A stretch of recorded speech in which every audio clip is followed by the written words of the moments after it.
hopefully. Okay, so the first question is, can everybody at home see this okay? Yes. Yeah, okay, brilliant, Yep. thank you. Okay, so yeah, no way to look. Good afternoon, good evening, everyone. Thank you to PWI London section for allowing me to speak tonight. So, legal framework and standards deviation. So many would consider this a dry subject. I think as engineers, it's important to know. Also, equally, I've become quite passionate about it as well. So I'll try to make it as relevant and interesting as I can. So what will I be doing tonight?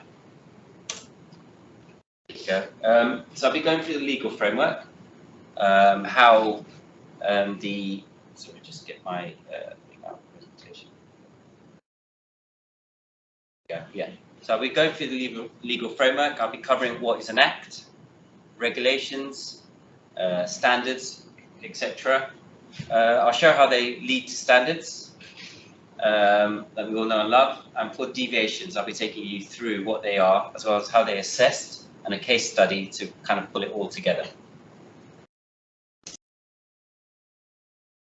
So, in terms of the kind of framework, we've got the legislation, we've got non-RSSB standards that support compliance with legislation, we've got RSSB standards that support compliance with legislation. I understand we're in the London section, having worked for the Underground before. I understand there's a huge contingent of people here, but I've done this mainly for the main line because the Underground's a bit different. So yeah, please bear with me, and I'm not too sure on that side of it in terms of the framework. So yes, so if you break it down, we have the two things in terms of legislation. We've got UK Acts and UK regulations. So UK Act is high level. It doesn't contain enough detail on how to achieve them. And then you've got regulations. They contain the detail on how to achieve the requirements outlined in the Act. The Act is part of criminal law, so non-compliance with it can therefore result in prosecution or is punishable by a large fine and/or imprisonment. So it's, it is what the country's built on.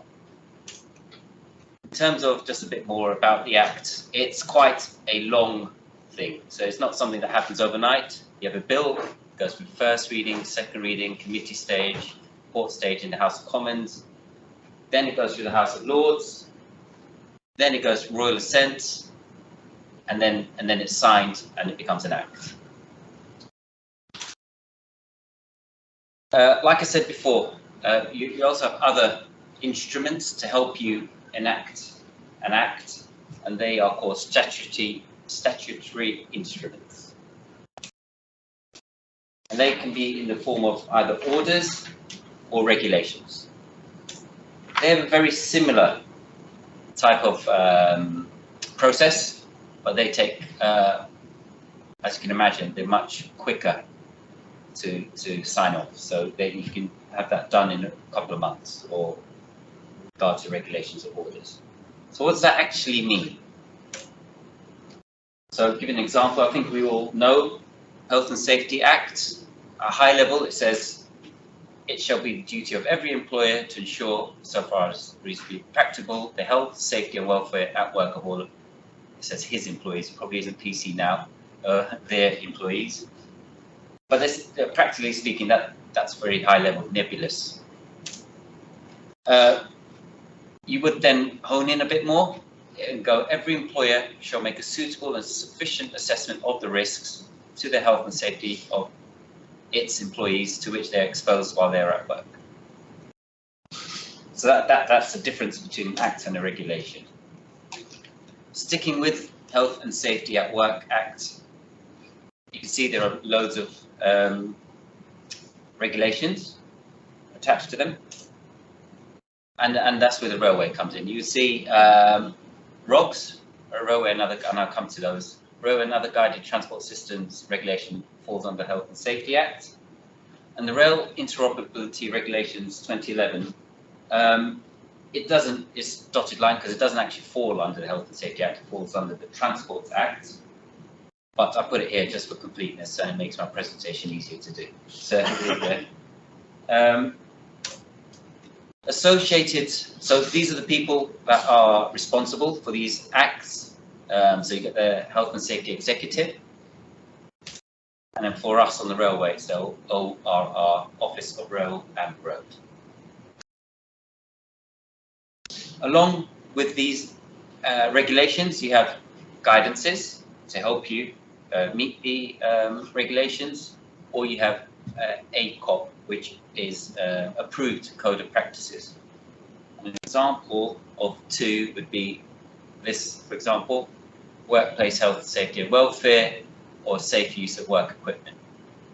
So an approved code of practice is a bit different to a code of practice, which is voluntary.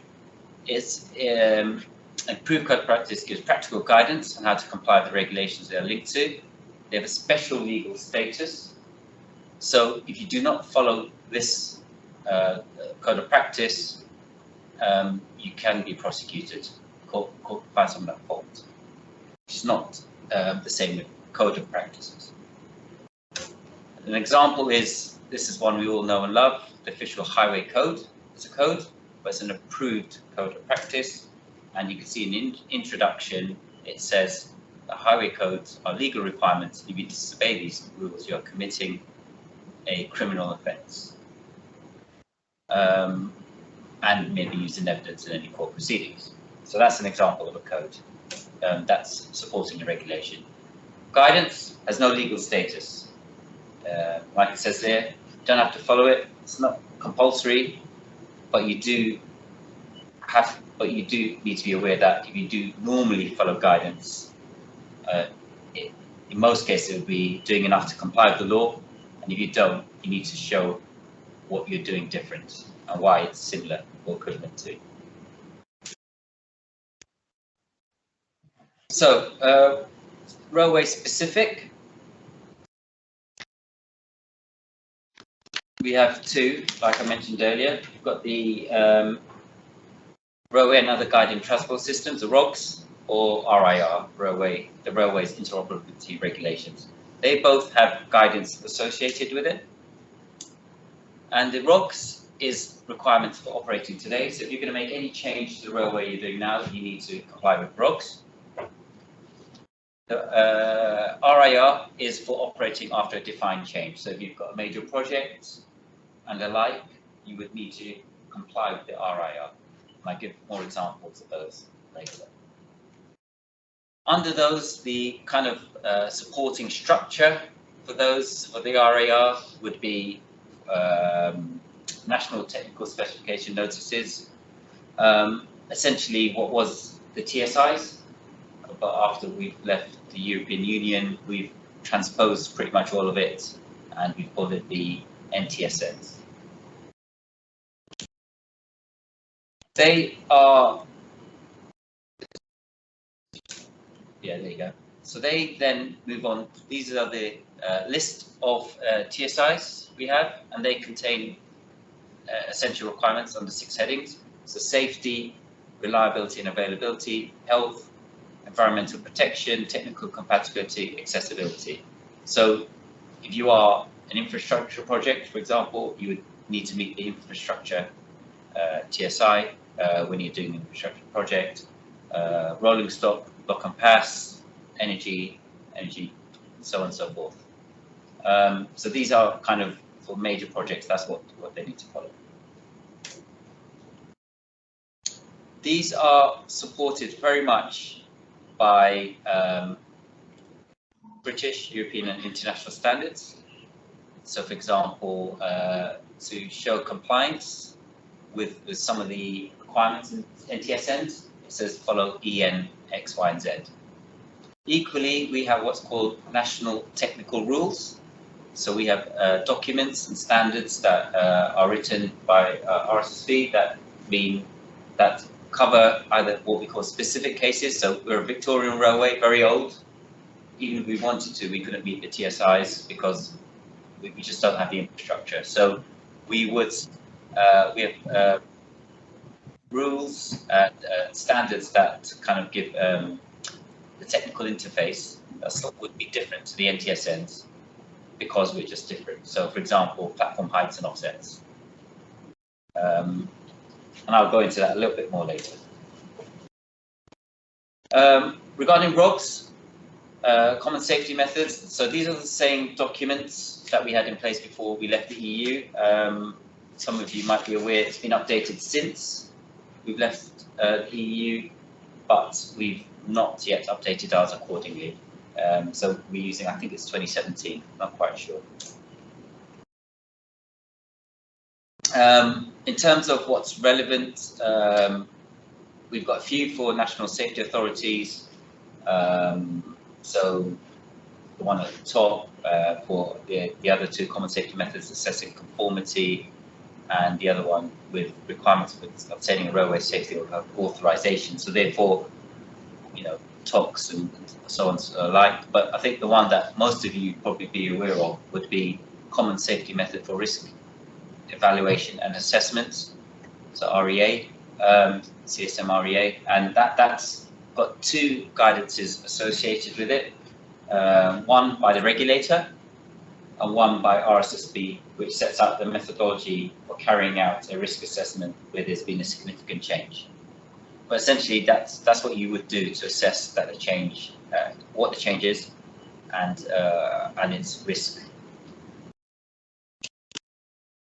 So going back to the presentation, the slide before, just want to break that box back up. So what it was before. So this is kind of nebulous RSSB standards that support compliance. That can be broken down into what I said before. National technical rules, which I said badged as railway group standards. So these are the rules by which you must, if you follow, you would meet the NTSNs. You've got rail industry standards, rail industry guidance, and I'll come to those in a bit. And then we've got national operations publications, so that's a requirement. So this is the requirement for operators to have a rule book, and we also produce those as well. So, and that's a link also to the ROGs as well, which, as you can see, there is a requirement for operators to have a SMS. So we love our acronyms. Oh God, it'll come back to me in a second. I did know what SMS stood for. It'll come back to me in a second. Safety management system. There you go. Not your text message. So, like I said, with national technical rules, we can only publish very specific NTRs under very limited conditions and circumstances, and compliance with this is outlined in the RIR. There you go. Railway industry standards is under the ROGs, and is usually driven from a request from industry. Once we publish the railway industry standards, compliance with it is outlined in your operator license conditions. So you have to comply. You can do something different, but if you do, it has to be equivalent or better to what the requirement is set out in the railway industry standard. And lastly, guidance, which is agreed way of meeting the requirement. The way we set out our documents, we have requirements, which I think you're all aware of, rationale, which justifies the reason for the requirement, and then guidance. Generally speaking, now we've now integrated requirements, rationale, and guidance into all our documents into one. So you don't have to, do two different documents. But in some cases, we do have a separate guidance documents because we don't have another topic to hang it on. So how does it work? Just to give you a bit of more background, we have standards committees, and these standards committees are responsible for the process by which these standards are developed. and these are the ones. So we've got, as you can imagine, command control and signaling, rolling stock, infrastructure, energy. We've got a new one, data systems and telematics, plant and traffic operations management, ably supported by our colleagues in policy. And these are subcommittees. So, like I said earlier, we have we support the NTSNs and the TSIs, more specifically the NTSNs, and they are subcommittees of these relevant standards committees. So going back to these, sorry, I've got, here you go, sorry. So regards to the standards, we've then got the, if I know. So in terms of how we draft them and what we do, common safety methods is not something I think the industry gets involved with much as a railway industry by itself. So that's decided by case by government, and it's kind of comes from DFT in terms of how so I think the industry gets involved, but I think it's owned by DFT in terms of the regulator, in terms of how it's managed. European standards, I think we amongst ourselves we manage representation in these European standardization forums. A few of you, I think, attend. I know, for example, the chairs some of those meetings. And like I said earlier, regarding the NTSNs, we with industry manage, and we now have an opportunity to tweak these NTSNs to suit the GB network, and we can do that amongst ourselves as in the railway to affect what we couldn't affect as much before because it's part of the European Union.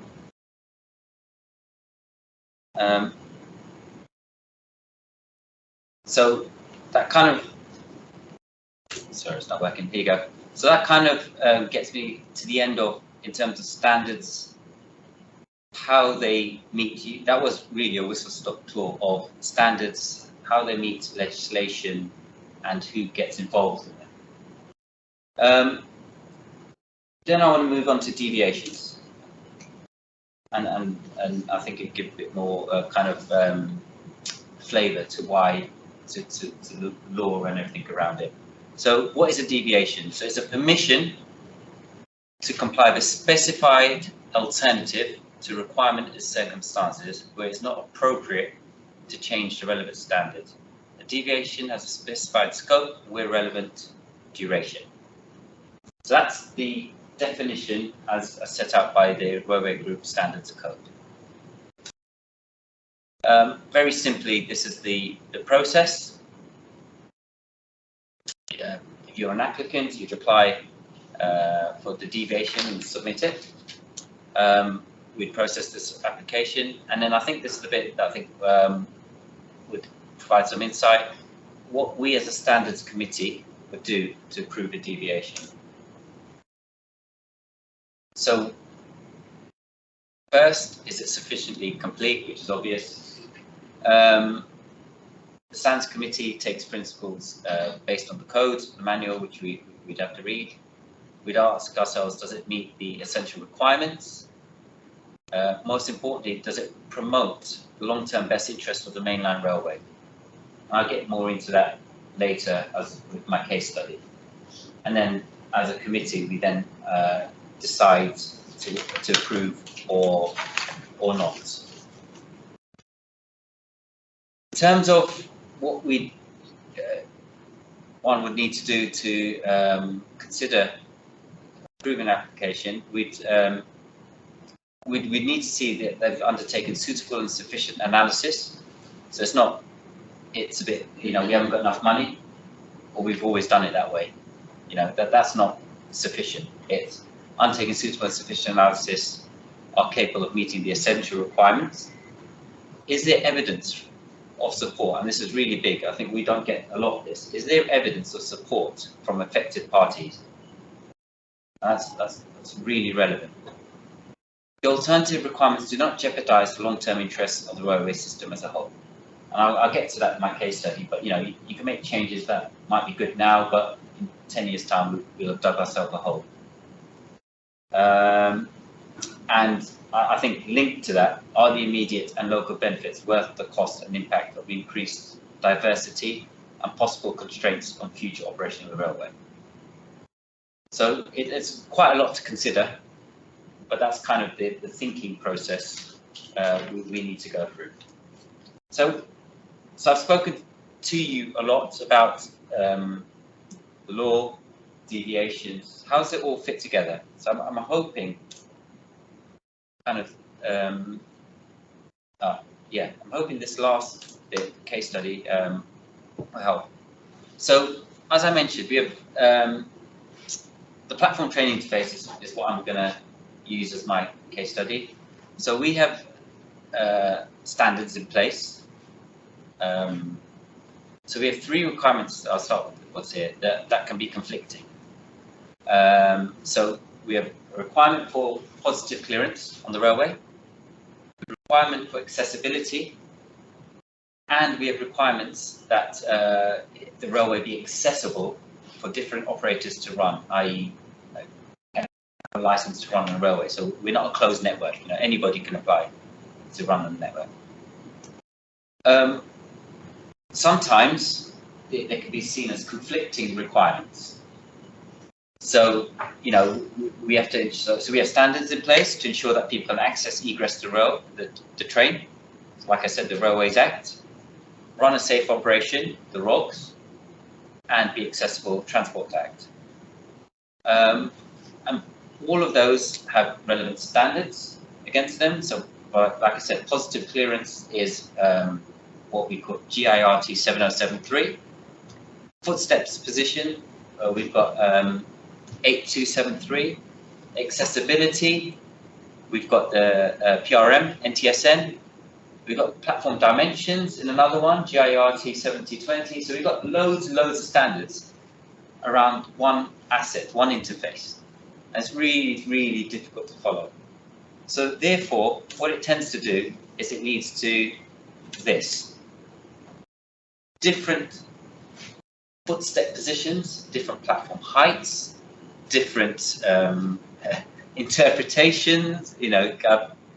I'm smiling because I put this with the help of my colleague, I put this together, and we got steps to help people get up, like this on platforms to help with the footstep position.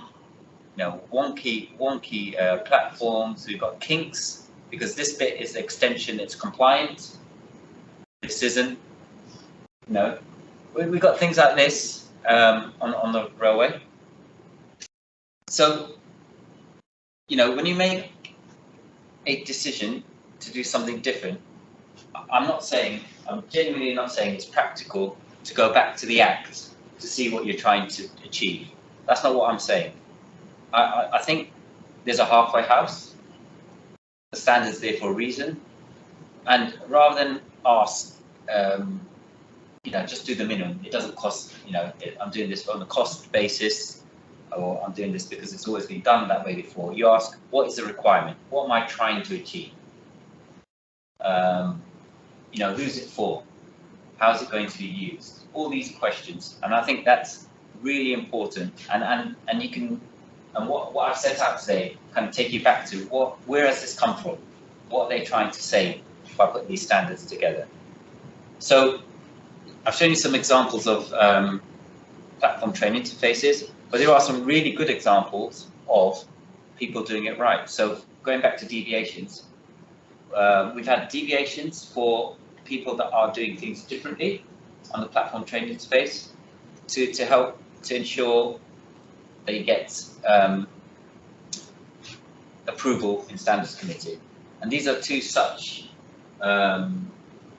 examples. So everyone knows the Heathrow Express. They've put platform gap fillers. So therefore, theoretically, they don't meet the offset. The gap fillers are so close, they don't have positive clearances. Therefore, the train could potentially hit them. But they've considered this, so they have something, a plastic edge that can take a little bit of a hit. They're lucky they've got captive stock, so they don't have to worry about multiple stocks or freight going through. Straight platforms, same stocking position, door in the same place every time. I can go on and on, regarding them. So they're able to do that, but by doing that, they're really serving the passenger, the customer, by having a step that's, compliant with the PRM, NTSM. So the step, I use my finger. You've got this step here that is compliant with the PRM, NTSM, which means a wheelchair or people with buggies or can use this and be truly accessible. Then we've got here what we call Harrington humps. Essentially, that's Thameslink, the core bit. They've got a few things going for them. Once again, straight platform, captive stock. By using this OLE system, they're able to manage the track in a better way.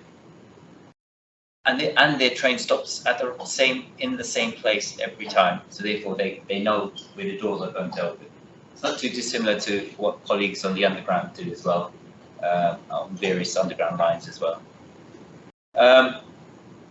So when these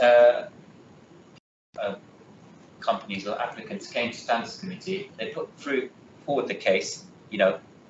It's not normal. It's not the norm. It's not something that could be done everywhere. But in these cases, it doesn't affect the long-term use of the railway. And in fact, the benefit is that we can have truly accessible stations. People can travel by themselves independently, which is something that I think the railway is trying to achieve.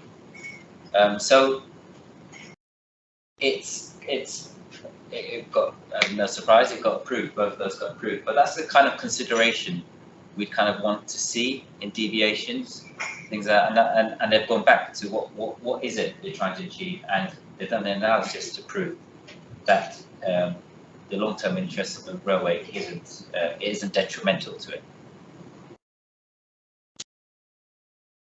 So, summary. I've given you a very, very quick and high-level overview of the legal framework around standards and where they come from. I've shown you a little bit about how standards are developed and discussed what to consider when submitting a deviation. I acknowledge it's been quite quick and there's a lot I've covered, so if you've got any questions, please ask, or please email me as well if you've got any further questions. So, thank you.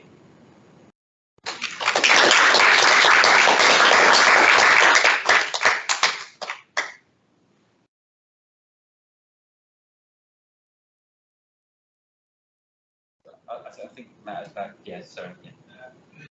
Yeah, thank you for the presentation, very good.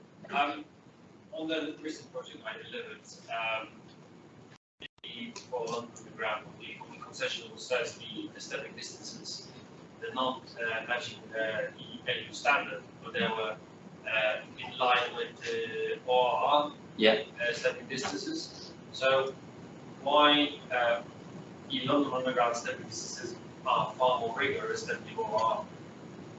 So I think because if I understand it correctly, LUL or TfL come under ARBA, which is a different regulation, and it's because of the nature of the network, they can be a bit more rigorous than the mainline, and you can be a bit stricter. But on the mainline, it's very difficult considering the number of rolling stock and everything else that runs past it. It's not as simple, essentially. Before COVID, one of my colleagues was on the infrastructure subcommittee, and I guessed for him from time to time, Jessop's agreement and the committee's agreement. One of the things that kept coming up was applications for the derogation and deviations, basically due to gross incompetence. problems on the platform train interface, because a practice has developed of the track engineers building the tracks to their tolerances and the civil engineers building the platforms to their tolerances. And when the tolerances are taken together, you finish up with a non-compliant stepping distance and arrangement. Now, in the good old days, you got the track right and you set the platform copers to it. So you could build the bulk of the platform and you then make sure the track was right before you put the copers. You didn't put the copers there and the track there and then hope that it met. And is that still happening? Are you still getting people who, because they've made a complete mess of it, come into you for deviations rather than having got it right in the first place? Do I have to answer that? It's recorded, isn't it? The answer is there are some cases where we have had deviations due to very minimal non-compliance with new platforms, but I would say almost in all situations, racking my brain, all situations we said you'd have to go and fix it, and it has been fixed to be fit. So, is there actually scope for RSSB guidance to tell people to do it by putting the track right and then putting the copers to the track, and that way getting what you're after in the way of clearances for both freight and stepping distances? So I think we try not to be prescriptive. It's a good question. So I think if industry thought more guidance would be better, then I don't see any reason why not. But what we try not to do is be prescriptive, because people might have a platform there and build a track. But I mean, what you could do is just say, remember to look at the tolerances for both sides. Don't finish putting you out of tolerance for the end result, which is the railway. Yeah, it's a classic dig holes, pour concrete one. He works to his tolerances, he works to his tolerances, and there the twain shall meet. And it might be advised to look at it holistically. The answer is yes. I think if guidance, if industry wanted it, we could put it as guidance, no problem.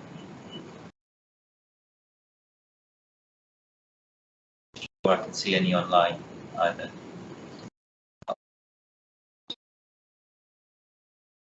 In the chat, wants to raise a hand online.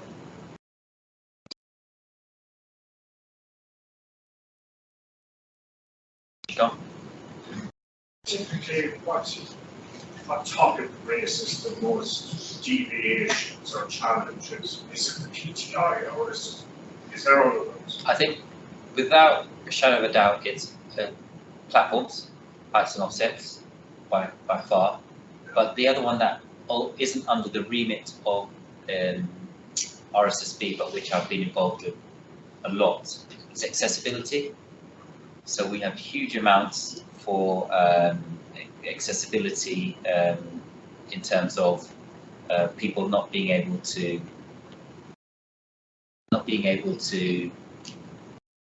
meet the requirements for either wayfinding. So, for example, walking through stations, even meeting other stuff like the biggest one at the moment is what we call the danger area on the platform, which we've resolved. People not knowing where to put the tactiles, things like that. So yeah, but platform is, it's in terms of standards committee, the biggest. But I think as an industry, it seems accessibility is where most money and kind of energy is going. But there's no kind of, nobody's got it quite right yet. Have you ever come across a standard that you thought, do we really need this standard?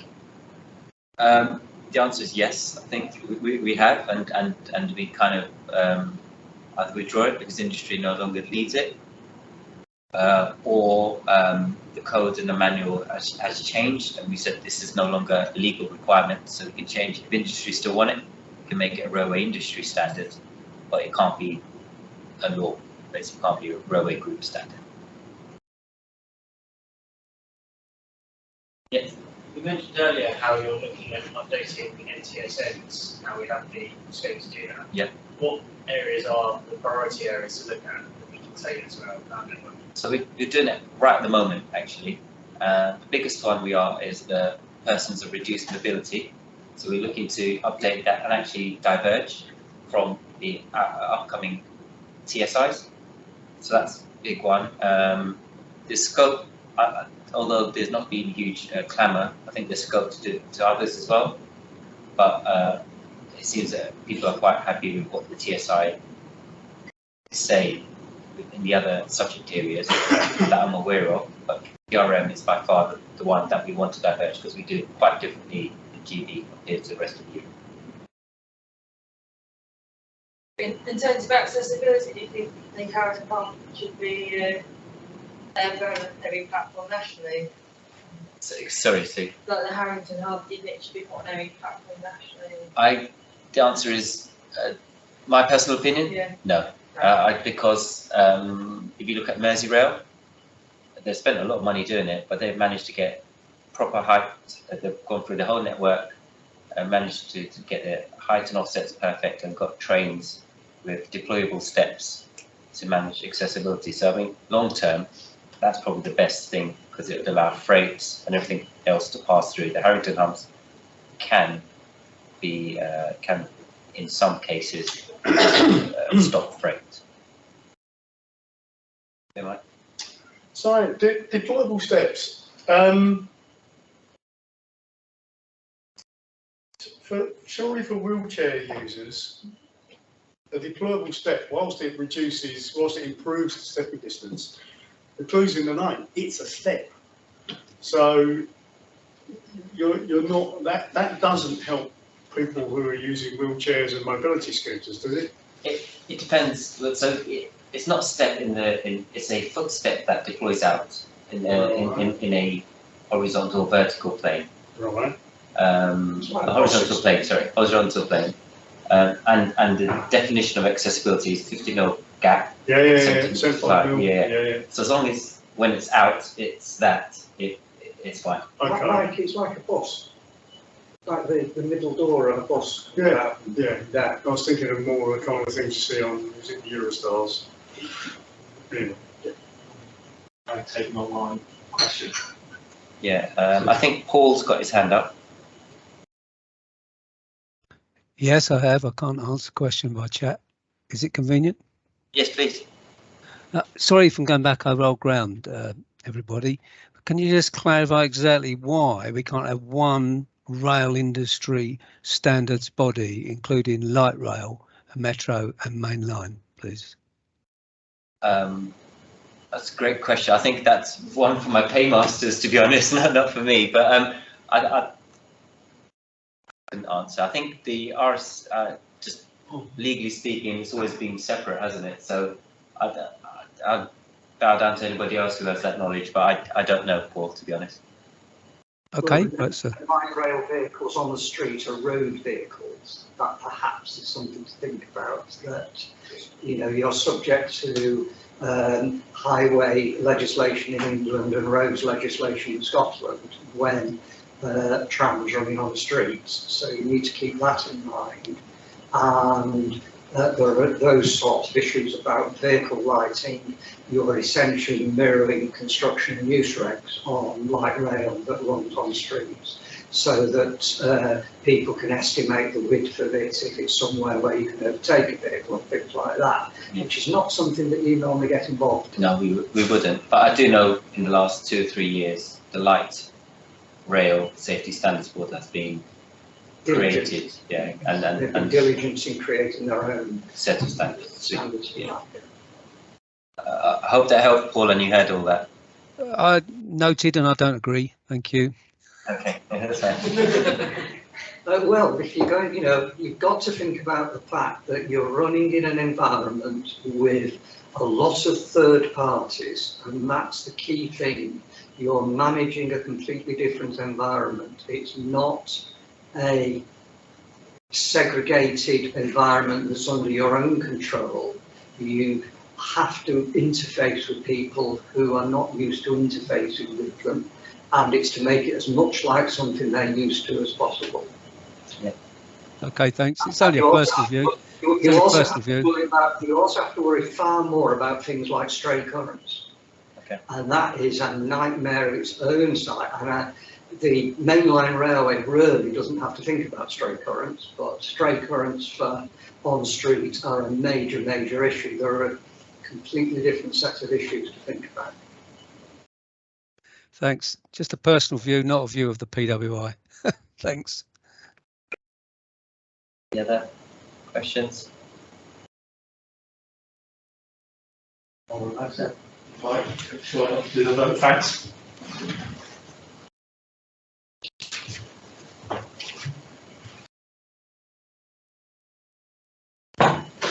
Good evening, everybody. Thanks very much, Anup. It was a first for us to have the hybrid meeting of the London section of the PWI. The topic, challenging, I think is probably the best word to describe anything with legislation. It's balanced with compliance and what the consequences are if you don't comply. Up at the act, in respect to the acts, clearly it can lead to prosecution.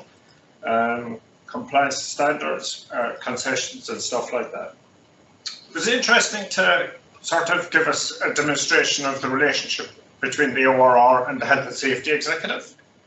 The Health and Safety of Work Act clearly is the governing legislation, but how the two come together. Thanks also for outlining how the changes have come in post-Brexit. Different names for different specifications and rules. I also think it was good to lay out how the railway industry as a whole supports the development of standards through the various bodies and supporting committees.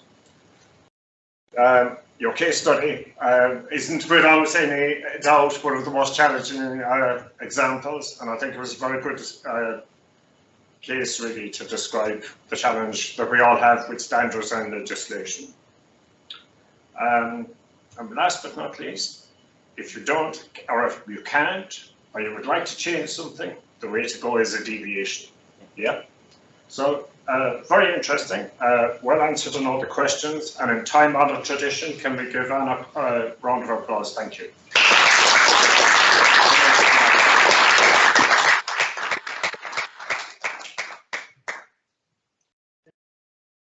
There's lots of applause online, you can see as well.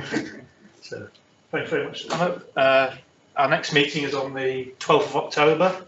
We'll be back here for in person, and we'll try and set up the online hybrid system again. And that'll be Andy Steele, and he'll be talking about the PWI track work challenge and hopefully giving us an update on how the recent events that have happened so far on that have gone and the upcoming track work challenge this year. So thank you very much, and those of us in the room will retire, hopefully for some refreshments nearby. Online, this is perfectly up to you how you take the rest of your evening. Right, thank you. Right.